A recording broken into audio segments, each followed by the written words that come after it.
Continuando ali. Elô, eu queria trazer aqui também a discussão que começou lá no Supremo Tribunal Federal. Essa semana a gente acompanhou a posse do novo presidente do Supremo. Posso também trazer aqui agora essa discussão sobre a uberização. Primeira grande discussão, vamos dizer, que agora já está sob a presidência ali do Edson Fachin. Foi ao plenário agora, então nesse dia 1º de outubro, a gente está começando a falar sobre isso e já tem um pouco de um termômetro do que vai vir por aí. O ministro Barroso, por exemplo, levantou um questionamento sobre uma pesquisa que indica que mais de 80% dos trabalhadores preferem um modelo que não seja o de CLT. O advogado Mauro Azevedo, ele disse que as redes sociais distorcem a percepção dos trabalhadores. A gente tem o trecho dessa fala que aconteceu nessa discussão que abriu hoje no STF. Vamos assistir. Nós vivemos um momento em que as redes sociais, e Vossas Excelências ensinaram a todo o país, pode causar desenganos, pode levar a compreensões muito distorcidas e deturpadas. Então, eu não quero dizer que os trabalhadores não tenham a autonomia de definir seus próprios destinos, mas percebam, são trabalhadores que não têm organização sindical sequer. A prevalecer o que defende aqui a RAP, serão autônomos destituídos de salário mínimo, de 13º, de licença maternidade, que poderão sofrer discriminações, inclusive, sem estarem com o manto da relação de emprego para que venha a se proteger, e não tem o sindicato. Elô, achei tão importante essa fala, porque a gente trouxe aqui a fala, para quem estava ouvindo, né, do advogado Mauro Azevedo, que participou dessa audiência. Porque a gente tem uma discussão ideológica, um discurso daquele empresário de si mesmo, e muita gente foi cooptada, né? Por isso, acabou vingando com muita força. A época que começou essa discussão também, muitas assim, fake news sendo proliferadas nas redes sociais. Eu acho que não dá para descartar o poder que isso teve também quando começou essa discussão sobre a CLT e o vínculo dos empregadores, né, Elô? Exatamente, eu achei que ele foi de uma felicidade na colocação, porque ele conseguiu resumir muito bem boa parte do que interessa nessa discussão e trazer o Supremo Tribunal Federal para um sentimento que ainda é reinante na Suprema Corte, que é o papel que a Suprema Corte teve na defesa da democracia, na defesa do pacto político-social sob o qual a gente vive. E foi isso que ele tentou evocar, né? Trouxe de volta, falou, vocês entendem isso muito bem, vocês sabem o que as mídias sociais fizeram com a cabeça dos brasileiros. Agora eu vou detalhar o que ele falou, né? Vou colocar mais palavras na boca dele para explicar, mas é isso que ele estava dizendo. A gente vê até hoje pessoas convencidas de que as urnas foram fraudadas, que a eleição foi fraudada, que o Bolsonaro que ganhou. Então, esse mesmo tipo de dano causado pela propagação de mentiras e fake news nas mídias sociais também atinge os trabalhadores de aplicativos, o pessoal que faz Uber, o pessoal que faz entrega de comida. É isso que ele estava comparando e é verdade. Se você conversa com um motorista de Uber, a grande maioria, com raríssimas exceções, tá? Eu já encontrei um que me falou o contrário e me disse quanto que ele se sente isolado na categoria, porque a maioria dos motoristas de Uber dizem que não querem ser CLT, que eles não querem contrato de trabalho, porque senão, hoje um deles, quando eu estava indo para o Supremo, me falou isso, ele falou, não, porque senão o governo vai cobrar imposto, eu vou ter que pagar imposto para o governo, vão tomar o meu dinheiro.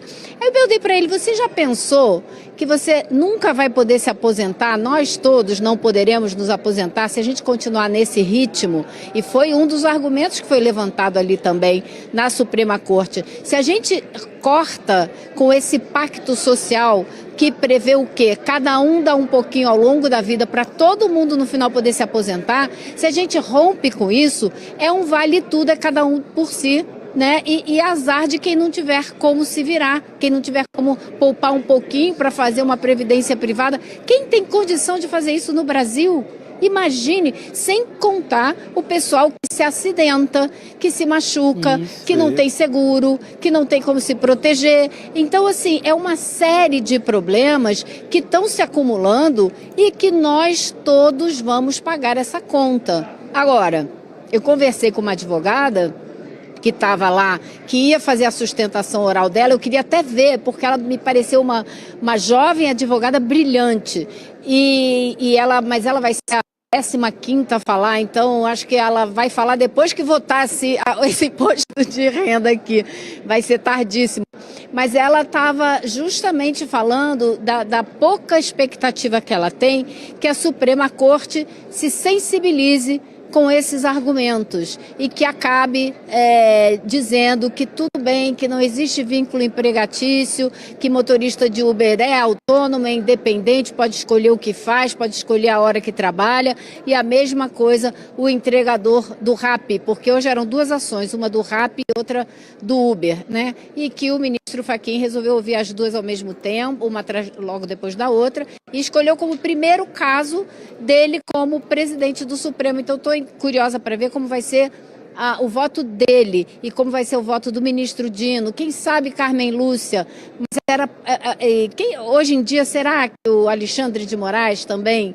Né? Eu vi quase todos eles no meio das argumentações ali pegarem a Constituição, lerem um artigo, procurarem a lei. Enfim, é muito interessante o processo, mas a expectativa não é nada positiva, tem que confessar. Não, eu só ia puxar aqui para você, levantar para você cortar, levantar a mão para você. Na semana passada, a Laura Coach e a gente fez uma matéria sobre um estudo novo que saiu sobre as 10 maiores plataformas digitais no país e sobre as condições de trabalho que oferecem, né, para esses trabalhadores. E nenhuma delas oferece condições básicas de trabalho. Nessa mesma pesquisa, isso só essa manchete já é gritante, mas uma coisa que é meio inédita que esse estudo traz e que eu acho assim de um absurdo é que essas empresas, elas também lucram com uma lógica de endividamento desses trabalhadores. Então, você tem que, por exemplo, pagar para alugar a bicicleta. E essas empresas também estão criando as suas próprias agências financeiras. Então, várias delas, elas oferecem um empréstimo para os trabalhadores. Sai tirando o sangue do próprio cara que já está sendo escravizado na direção do Uber o dia inteiro ou em cima de uma bicicleta entregando sanduíche em São Paulo. Exatamente, né? Elas lucram com isso. Caramba, aí é tirar o sangue, tá abrindo a porta. É tirar o sangue, como disse o senador Paim essa semana, segunda-feira aqui, numa audiência. Isso aí é abrir a porta para o trabalho escravo. E aí você está vendo, o cara está trabalhando para pagar a dívida que ele tem com a empresa. Isso daí me lembra trabalho análogo à escravidão. E outra coisa que eu achei interessante, essa advogada ressaltou para mim que a argumentação da advogada do Uber, muito bem construída e tal, mas ela disse totalmente vazia de fatos. Por quê? Ela disse, a advogada do Uber citou como uma das vantagens sociais do Uber é que muita gente hoje sai para beber e não dirige mais, prefere pegar um Uber, como se isso acontecesse pela existência do Uber e não pela quantidade de blitz que tem pelas cidades todas do Brasil. Ora, faça meu favor, né? Tá brincando comigo, parece que eu vou acreditar nisso. É por causa do Uber que as pessoas não estão mais dirigindo quando bebem. É absurdo. E essas pessoas, sequer elas têm um ponto de apoio numa cidade como São Paulo. Agora, quando eu cheguei aqui no ICL, no metrô eu vi 4 garotos que trabalham de bicicleta ali, de entrega no iFood. E eles ali no degrau do metrô, comendo um sanduíche ali para já correr de novo. Sequer eles têm um apoio com um banheiro, sabe, para fazer um lanche, nada. Nada. Assim, as pessoas não têm, são completamente clandestinas numa cidade como São Paulo. E você citou o ministro Veloso, eu queria lembrar que ele, em maio, ele estava numa festa na casa de um executivo, de um CEO chamado Diego Barreto, do iFood, cantando lá Garota de Ipanema. Eu acredito que o Barroso vai votar contra o vínculo, não por essa festa, por ter cantado nessa festa ou tomado um drink nessa festa com os donos do iFood. Mas, gente, eu acho que o Supremo inteiro, que é tão zeloso e que a gente aplaude tanto em relação à democracia, eu acho que na questão trabalhista, em defesa do trabalhador brasileiro, eu acho que não quer saber. Acho que o trabalhador brasileiro perde de goleada lá. Talvez um votinho ali do Flávio Dino, e olhe lá, o Flávio Dino eu acho que sim. Mas o resto não, é 10-1. Porque essa gente não está preocupada com o trabalhador do Brasil. Eu acho que ele não vai votar contra o vínculo porque ele foi nessa festa, vai votar por convicção ideológica mesmo, infelizmente. Exato, Então, a gente que se orgulhou tanto do nosso STF nos últimos meses, a gente agora pode se preparar para uma grande decepção, que eu acho que é o que vai acontecer. E tem a questão da PGR também, só para complementar o que você estava falando sobre alimentação das pessoas, né, Chico? Além de, muitas vezes, praticamente ganhar o que tem que cobrir ali, o custo do trabalho mesmo que eles têm, tem muita gente, muitas situações que são narradas de insegurança mesmo alimentar. Então, é esse o nível da coisa. Imagina entregar comida para as pessoas, né? Comidas muitas vezes caríssimas. Tem que ter dinheiro para comer. Você leva ali a comida do restaurante chique de São Paulo, sentindo aquele cheiro, e você não tem acesso. Você vai comer, no máximo, um cachorro-quente. Você não pode também levar para os seus filhos nada parecido com o cheiro que você passa o dia inteiro sentindo ali, alimentando a cidade inteira. É muito cruel. E é uma ilusão achar que não tem vínculo. Você tem vínculo, você tá pendurado ali naquele aplicativo. Se você não rodar tantas horas por dia, você não leva um centavo para casa. Aí fica multiplataforma, tá em todas para tentar, ele acaba concorrendo com ele mesmo, né? Ainda vem como você falou, ainda vem a financeira da plataforma acabar final com sangue, com faltava de sangue, tirar sangue do... Tipo, você tá endividado? Pega um crédito aqui comigo. Aí aí ele coloca ali um juro para matar. Então é uma cadeia de matança, né, do trabalhador. É surreal, Elô. E aí também... Pode ir lá. Absurdo. Deixa eu só te dar uma coisa. O Flávio Dino fez um questionamento que eu acho que indicou algo. Ele perguntou a um dos representantes, mas vem cá, então essa relação trabalhista que vocês têm aí não é regida pela lei trabalhista porque não tem vínculo empregatício. Então qual é a lei que vocês têm que obedecer? O Código Civil? É a lei a lei do consumidor, né, da defesa do consumidor? Como é que é? Como quem diz? Vocês não podem operar sem ter nenhum tipo de arcabouço legal que regulamente a atividade de vocês. Então, eu já achei isso um ponto interessante. Ele vai ser o cavaleiro solitário dessa briga aí. Vai ser o Quixote, não tem mais nenhum. Aqui, só para a gente fechar esse tema e eu não deixar de informar aqui, é uma notícia de ontem, mas tem tudo a ver com isso que a gente está falando.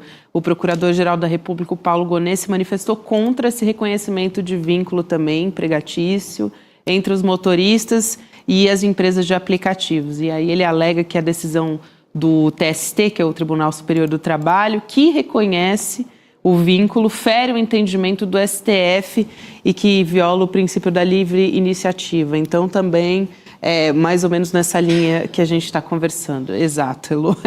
Porque uma coisa assim, essa clandestinidade, o que significa? Porque significa que você não tem proteção nenhuma. Porque o que seria interessante era o uberizado ali, o motorista, o entregador, ter pelo menos a opção.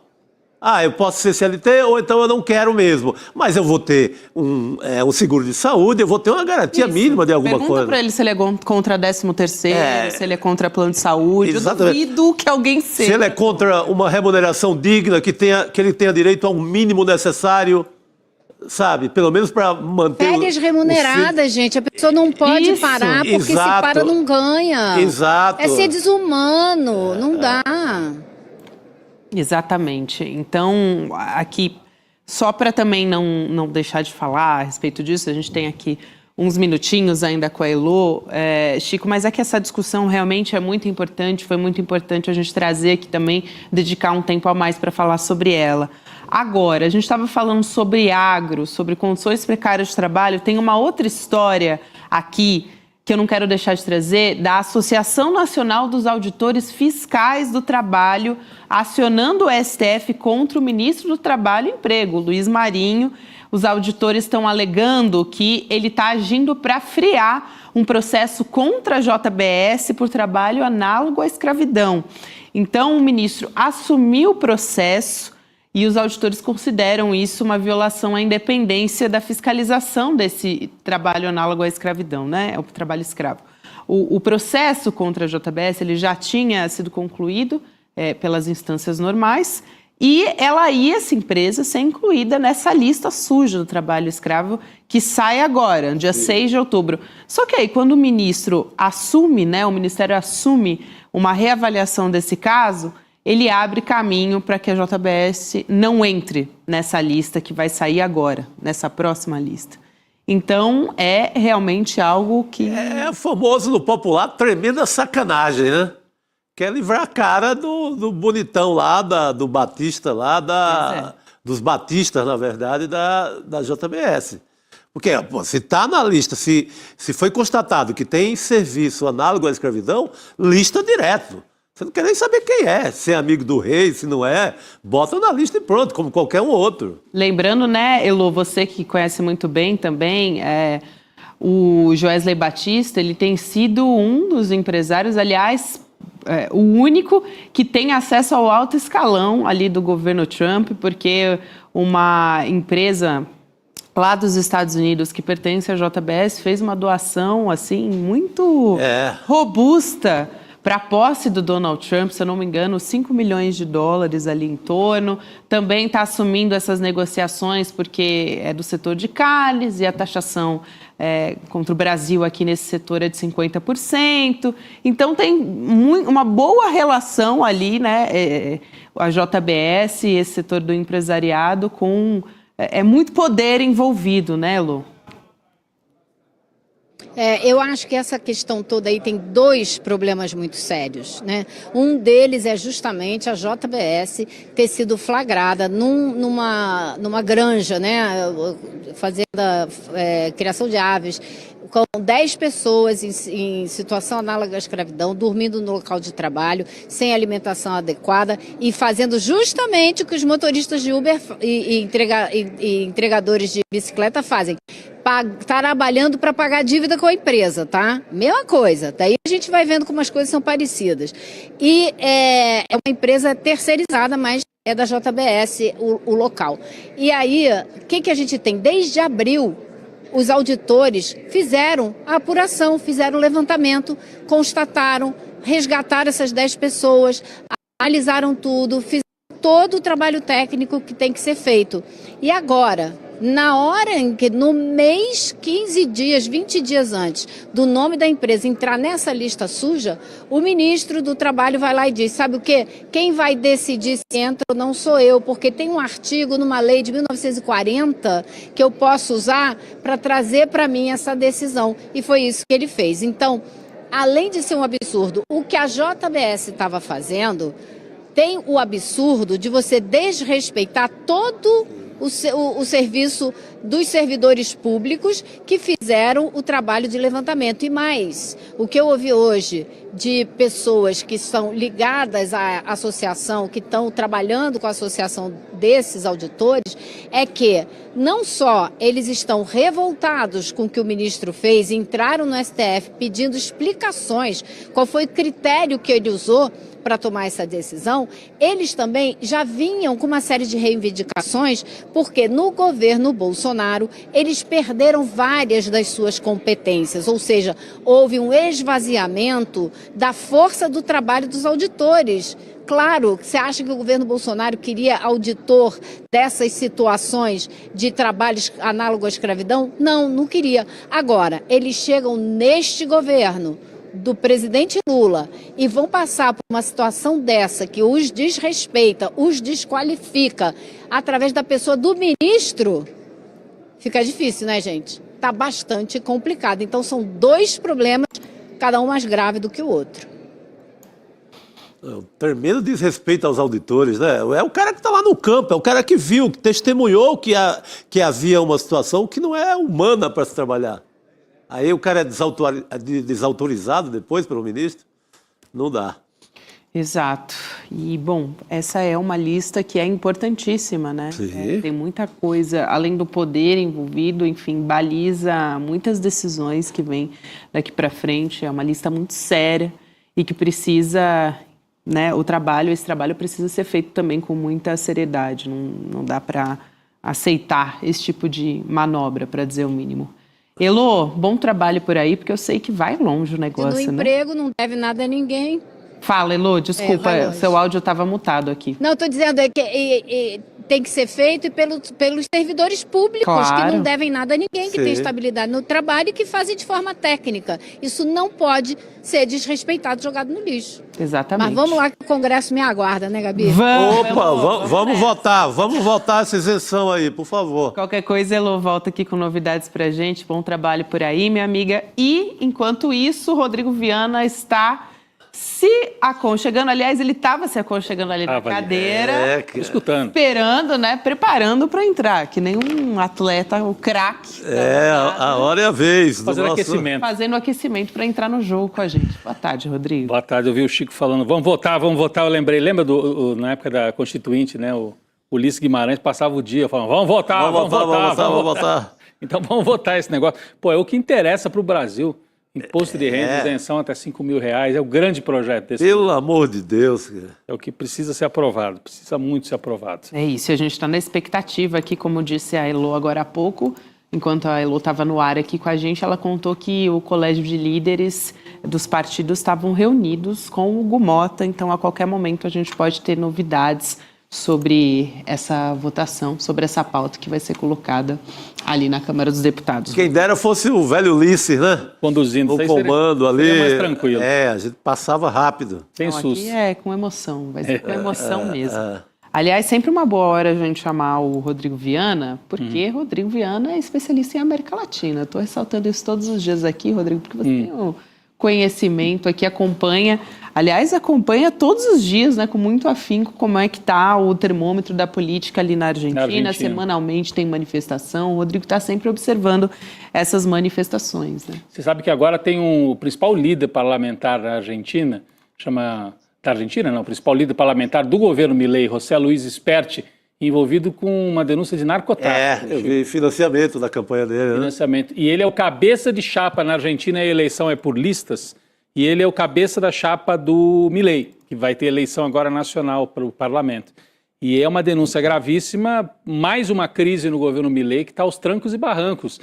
Ele está chegando na eleição com esse empréstimo do Trump, com um cabeça de chapa envolvido com denúncia de narcotráfico, com a irmã denunciada, situação econômica periclitante. Olha, o que parecia ser assim, o grande exemplo dos liberais vai indo para o buraco, o governo Milei. Era o grande fetiche dos neoliberais do Brasil. O Tarcísio citava, esse é o modelo, tem que enxugar a máquina, não pode ficar ninguém lá, tem que demitir todo mundo. É o grande modelo dessa gente. É isso. Olha o resultado. Pois é, e aí a gente vai ter a estreia em breve do nosso novo documentário original aqui do ICL, que é o Vai Pra Argentina, Carajo. Quinta-feira que vem. Quinta-feira que vem. Apresentação, então, online, gratuita para todo mundo que se inscrever no link, que está aqui embaixo, icln2.com.br. E também a gente tem, para quem está nos acompanhando por vídeo, pela televisão, o QR Code aqui na tela para você apontar o seu celular e poder acessar da mesma maneira.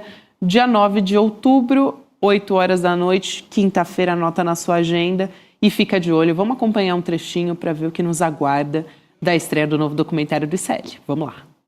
O presidente Javier Milei adotou uma série de medidas econômicas que repercutiram positivamente no consumo. Milei's big cuts work. Things are going pretty great for him. ¡Viva la libertad, carajo! Encuentra un país insatisfecho, empobrecido, y ahí aparece como el Mesías.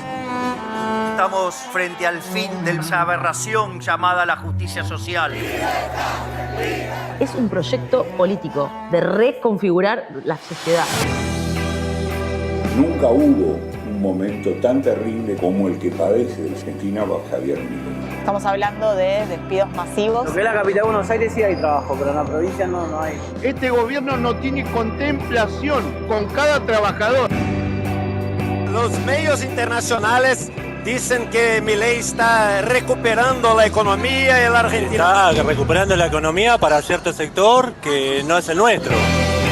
Hay mucha más gente viviendo en la calle. El pueblo va a defender al pueblo. ¿Cómo hacemos para oponerse a esta tragedia del gobierno de Javier Milei? ¡Soy verdugo de los jubilados! Hay que seguir apostando a la calle y a la desobediencia civil.